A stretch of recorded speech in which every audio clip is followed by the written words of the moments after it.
And welcome back to 12.3 where we're dealing with limiting reagents. Remember, in this type of stoichiometry, what you're trying to do is you're trying to take all your reactants to product to figure out which one produces the least amount. Whichever one produces the least amount must be the reactant that runs out first and is therefore limiting. The other reactants then therefore would be in excess. So we're in example number 2 here, and the question is, let me go ahead and get my pen ready. Just the color here. Alright, now, example number 2 says, answer the questions A through C when, let's say, 10 grams of iron reacts with 20 grams of oxygen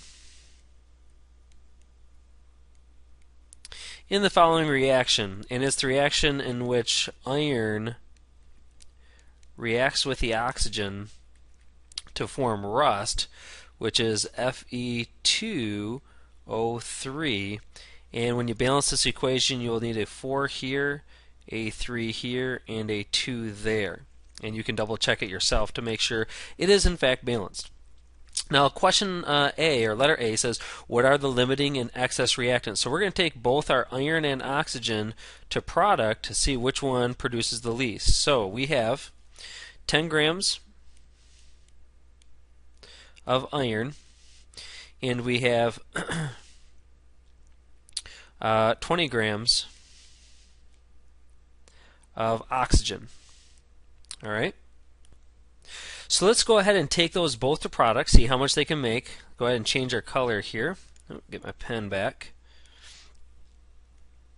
And I think what I've been doing in chapter 12 is I've been using blue for the molar mass. I think in chapter 10 I was using red. I'll just go ahead and change that over to red. Again, it's really insignificant. But anyway, as you're looking at your molar roadmap to go from grams to moles, we're going to use 1 mole of iron, Fe, has a mass of 55.85 grams.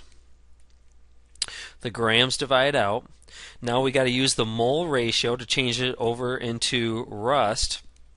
The mole ratio, as you look at the balanced equation, is going to be a 2 to 4. 2 moles of rust, Fe2O3, will form from 4 moles of iron, Fe. The moles of iron divide out top and bottom. We're left with moles of rust. And then to change it back into grams of rust, we have to use the molar mass. Rust is going to be 2 times 55.85 plus 3 times 16. And when you add those up, you should get 159.7 grams per mole as the molar mass for rust. So we'll go ahead and multiply that. 159.7 grams of Fe2O3 for every 1 mole of Fe2O3. Of course, the moles divide out. You're left with grams. Now you're ready to do the calculation.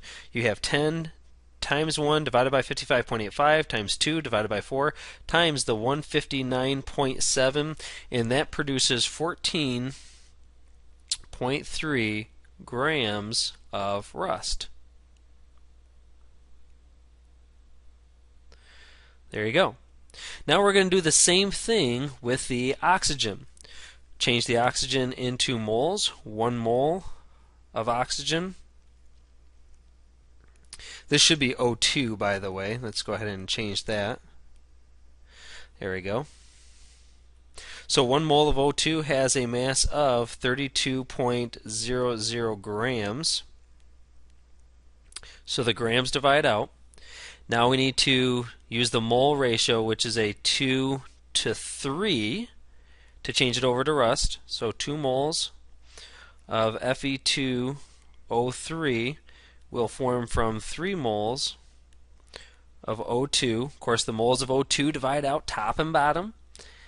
And now we got to change that back into grams of rust using the molar mass. 159.7 grams of Fe2O3 for every 1 mole of Fe2O3.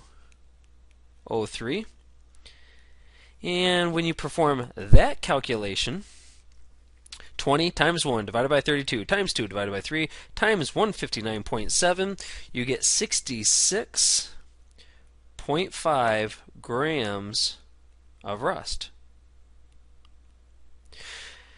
So the lesser of the two is the 14.3. I actually didn't need to circle that right away because I didn't know if that would be the lower of the two, but in fact it is.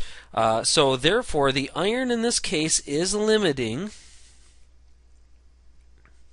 So we'll call that the limiting reactant or the limiting reagent. The oxygen is in excess. And so therefore the iron controls the chemistry. Now the next question says, what mass in grams could form? Well, that would be the 14.3 grams of rust could form because that's the lesser of the two. And then finally, how much reactant would be left over in this reaction? So we're going to take our limiting reactant, our 10 grams of iron, and see how much oxygen that we need. We do not need the full 20 grams. We need less than that. And so let's go ahead and perform that calculation. So 1 mole of iron has a mass of 55.85 grams. The grams of iron divide out top and bottom. The mole ratio now to take it from iron to oxygen is a 3 to 4 ratio. 3 to 4. So 3 moles of oxygen will react with 4 moles of iron. The moles of iron divide out, and now we got to change that moles of oxygen into grams of oxygen. 32.00 grams of O2 for every 1 mole of O2. Divides out, divides out. And 10 divided by 55.85 times 3 divided by 4 times 32 is going to be 4.30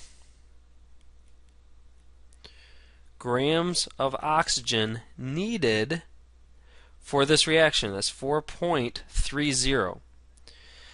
Now, how much did we start with? Well, we have 20 grams of oxygen that we start with. That's what's available.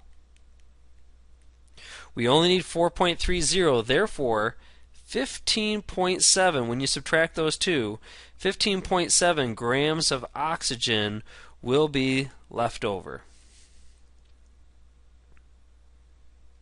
All right? Okay, let's go ahead and set up this next question, and then we'll answer it in the next podcast. The question is, answer the questions A through C when 25 grams of nitrogen, N2, reacts with 50 grams of hydrogen, H2, in the following reaction. And this is the Haber process. Nitrogen gas reacts with hydrogen gas to form ammonia gas. And to balance this, you put a 2 here and a 3 here, and it's balanced. So go ahead, identify the limiting and excess reactants. Then figure out how much product can form, and then how much excess reactant would be left over. We'll answer this in the next podcast.